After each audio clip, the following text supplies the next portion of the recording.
प्रधानमंत्री मोदी जी ने इस देश की तस्वीर को बदला है, उससे स्पष्ट और साफ हो जाता है कि भविष्य की तकदीर भी बहुत विशाल और विराट होने वाली है। काशी के सारे पुराने रिकॉर्ड टूट जाएंगे। हम जीतने वाले प्रत्याशी पर पूरा शोध करते हैं, हमारी पार्टी शोध करती है। नमस्कार, आप देख रहे हैं श्रेष्ठ यूपी। मैं हूं आशुतोष। आज हम बात करेंगे आगामी लोकसभा चुनाव में भारतीय जनता पार्टी जो दावा कर रही है उत्तर प्रदेश में 80 में से 80 लोकसभा जीतेगी और वहीं पूरे देश में 400 पार करेगी। आखिर ये कैसे करेगी, हमसे इस पर चर्चा करने के लिए बीजेपी के प्रदेश प्रवक्ता गौरव जी हैं।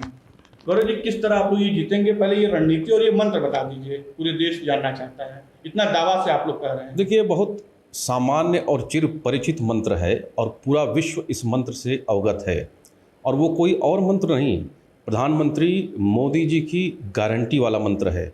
क्योंकि इतिहास में पहली बार ऐसा हुआ है कि विकसित भारत के संकल्प को पूर्ण करने के लिए गांव-गांव, घर-घर विकसित भारत का संकल्प लेकर के केंद्रीय योजनाओं को लोगों तक लाभ पहुंचाने के लिए, लाभार्थियों तक पहुंचने के लिए सरकार लोगों के द्वार तक गई है। और ये भरोसा और ये विश्वास जो है, जिस तरीके से पिछले 10 वर्ष में, एक दशक में प्रधानमंत्री मोदी जी ने इस देश की तस्वीर को बदला है, उससे स्पष्ट और साफ हो जाता है कि भविष्य की तकदीर भी बहुत विशाल और विराट होने वाली है और भारत विश्व का नेतृत्व बनने की दिशा में आगे खड़ा हो रहा है। और ये भरोसा आम जनता का जो है, जब 12 करोड़ लोगों के घरों में, महिलाओं के घर के पास जब चूल्हा पहुंचता है, जब 50 करोड़ लोगों को आयुष्मान भारत का लाभ मिलता है, जब 4.5 करोड़ लोगों के बेघर घरों लोगों को घर मिलता है, तो ये इतनी बड़े बड़े परिवर्तन है कि पूरा विश्व अचंभित है, चमत्कृत है ये देख करके।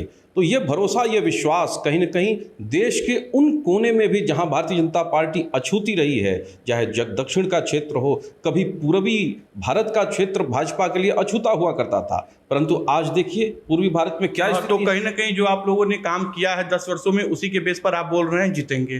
निश्चय है, इसमें कहीं कोई अब दो हम राय आ जाते हैं बनारस। आज आप बनारस में हैं, ये आपके प्रधानमंत्री और वाराणसी के सांसद हैं यहाँ के, तो यहाँ पे मार्जिन कितना होगा? देखिए, इसमें कहीं कोई दो राय नहीं है कि काशी के सारे पुराने रिकॉर्ड टूट जाएंगे, सारे पुराने रिकॉर्ड टूट जाएंगे। क्योंकि प्रधानमंत्री मोदी जी काशी से लड़ते हैं तो सारी शत्रु शक्तियां, पूरे विश्व की शत्रु शक्तियां काशी में उतर आती हैं उनके मार्जिन को कम करने के लिए अथवा उनको पराजित करने के लिए। और उसमें अपनी किस्मत केजरीवाल ने भी आजमाई है, अजय राय ने भी आजमाई है, ऐसा नहीं है। तो अपनी अपनी स्थिति सबने देख ली है, जमानत जब्त हो जाती है। जी, हम बात करें तो इंडिया गठबंधन, जिसे इंडी गठबंधन आप लोग कहते हैं, उसके प्रत्याशी का दावा है कि इस बार वो प्रधानमंत्री को हराएंगे। जैसा मैंने इंटरव्यू उनका किया था, उन्होंने कहा। तो आकर के अपनी औकात नाप लें। जो भी लड़ना चाहता है, खुला मैदान है, काशी में आ जाए, काशी की जनता बता देगी। काशी की जनता तो बहुत सहज है, सरल है, भोले बाबा की साक्षात प्रतिनिधि के रूप में यहाँ की जनता है और दंड देना जानती है। प्रधानमंत्री मोदी जी जिस तरीके से लोगों के हृदय में बसते हैं, वो काशी की जनता बर्दाश्त नहीं करेगी। कोई आकर के किस्मत आजमाना चाहता है, लोकतंत्र में खुला स्वागत। असदुद्दीन ओवैसी की पार्टी कल अनुप्रिया पटेल की बहन के साथ मिलकर एक नया मोर्चा तैयार किया। उनका कहना है कि असदुद्दीन ओवैसी अपनी पार्टी के किसी प्रत्याशी को चुनाव लड़ाएंगे। देखिए, असदुद्दीन ओवैसी एक भटकती हुई आत्मा है, पूरे देश में घूमते हैं। अपने प्रदेश में खुद उनका जनाधार नहीं है, सीमित विधानसभाओं तक केवल उनकी पूछ है। लेकिन मुस्लिम वोट बैंक के आधार पर, तुष्टीकरण के आधार पर वो पश्चिम बंगाल भी जाते हैं, आसाम भी जाते हैं और बंगाल भी जाते हैं, महाराष्ट्र भी जाते हैं और यदा कथा छोटी मोटी सफलता भी प्राप्त कर लेते हैं। और रही उत्तर प्रदेश में पल्लवी जी की जहाँ तक बात है, तो जिसका जो जहाँ खोया रहता है वहीं पाने का प्रयास करता है। जातिगत राजनीति और तुष्टीकरण राजनीति के गठबंधन को जनता ने नकार दिया है। 2014 में, 2017 में, 19 में, 22 में आपने देखा होगा। इन सब विचारों से ऊपर उठ करके जनता वोट करती है और ऐसे किसी भी पावर पॉकेट को अब जन्म नहीं देने वाली जो लोकतंत्र में डेवलपमेंट को, विकास को प्रभावित करें और उनकी न्यूसेंस वैल्यू इस प्रकार की हो जाए कि वो कभी समाजवादी पार्टी जैसे बार्गेनर बन जाए, जहां अपराधियों को ही टिकट दे करके अस्तित्व में आई ऐसी पार्टियां। तो मुझे ऐसा नहीं लगता कि इनका कोई रेलिवेंस है। कोई किसी अपराधियों की बात आपने किया, तो हम ये बताएं कि ओवैसी यहाँ से चुनाव लड़ें क्या? हाँ, बिल्कुल उनको लड़ना चाहिए।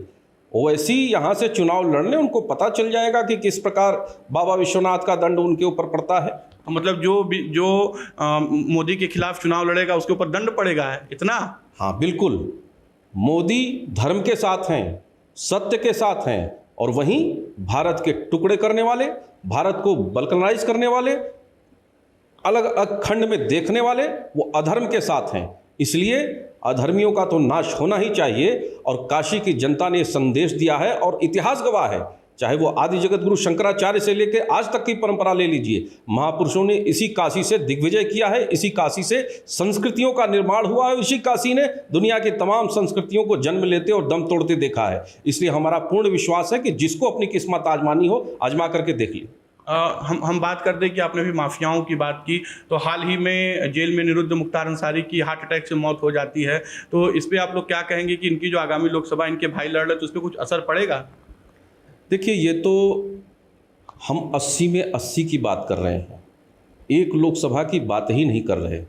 ठीक है, उनकी मृत्यु हुई है हार्ट अटैक से, उसको एक प्रकार से सेंटिमेंट का लाभ लेने का प्रयास करेंगे लोग, लेकिन जनता इस बात को बखूबी जानती है कि वो कौन थे, उनका क्या बैकग्राउंड था और क्यों वो राजनीति में इतने लंबे समय तक या अपराध जगत में इतने लंबे समय तक उनका प्रभुत्व कायम रहा। समानांतर सरकार चलाने वाले आम जनता जहाँ पर पीड़ित हो, जहाँ पर सरकारी तंत्र को पंगु बना दिया जाए, उसको कब्जा कर लिया जाए किसी एक माफिया के द्वारा, मुझे लगता है कि ऐसे लोगों को महिमा मंडित करने का समय अब लग चुका है। तो हम आपसे ये भी बात कर ले कि आगामी जो चुनाव होगा, जिसके आपने तो अभी तक गाजीपुर से प्रत्याशी भी नहीं दे पाए।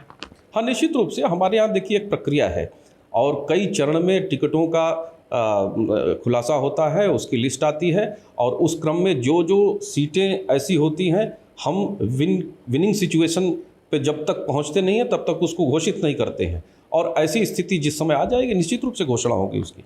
तो आप उसी प्रत्याशी को चुनाव मैदान में उतारेंगे जो जीत रहा होगा? हाँ, निश्चित रूप से हम जीतने वाले प्रत्याशी पर पूरा शोध करते हैं, हमारी पार्टी शोध करती है, हमारा संगठन शोध करता है और कई स्तर पर उसकी रिपोर्ट जाती है, उसके बाद ये तय होता है। चलिए ये बताइए, प्रधानमंत्री का जो मार्जिन होगा और अन्य प्रत्याशियों का क्या हाल होगा बनारस में? देखिए, मार्जिन ऐतिहासिक होगा, काशी के सारे रिकॉर्ड टूट जाएंगे। मैं इस भरोसे, इस विश्वास के साथ आपको कह सकता हूं कि हमारा लक्ष्य होगा कि देश में सर्वाधिक मार्जिन से प्रधानमंत्री मोदी जी काशी में विजय प्राप्त करें इस बार, और ऐसा ही होगा, ऐसा हम मान करके चलते हैं। क्या हाल होगा? अन्य प्रत्याशियों को जमानत जब्त हो जाएगी, अन्य प्रत्याशियों को एक अवसर जरूर मिलेगा कि वो कचहरी में जाकर के अपना नामांकन कर लें, प्रधानमंत्री मोदी जी के श्रेणी में जा करके खड़े हो जाए वहाँ पर, बस इतना ही उनको अवसर मिलेगा, इससे ज़्यादा उनको अवसर नहीं मिलना। हमसे बात करने के लिए बहुत बहुत धन्यवाद। आपको भी बहुत शुभकामनाएं। बीजेपी प्रवक्ता का साफ दावा था और इन्होंने अनोखा बात भी बताया कि जो प्रधानमंत्री के समक्ष लड़ेगा उसे भगवान दंड देंगे, और इन्होंने बताया कि अपने विकास कार्यों को लेकर बीजेपी द्वारा ये दावा किया जा रहा है कि वो उत्तर प्रदेश में 80 में 80 लोकसभा विजयी होंगे और वहीं भारत में 400 से पार करेंगे। वाराणसी से आशुतोष उपाध्याय। उत्तर प्रदेश की हर खबर से अपडेट रहने के लिए श्रेष्ठ यूपी को करें सब्सक्राइब, बेल आइकन दबाएं और देखते रहें श्रेष्ठ यूपी।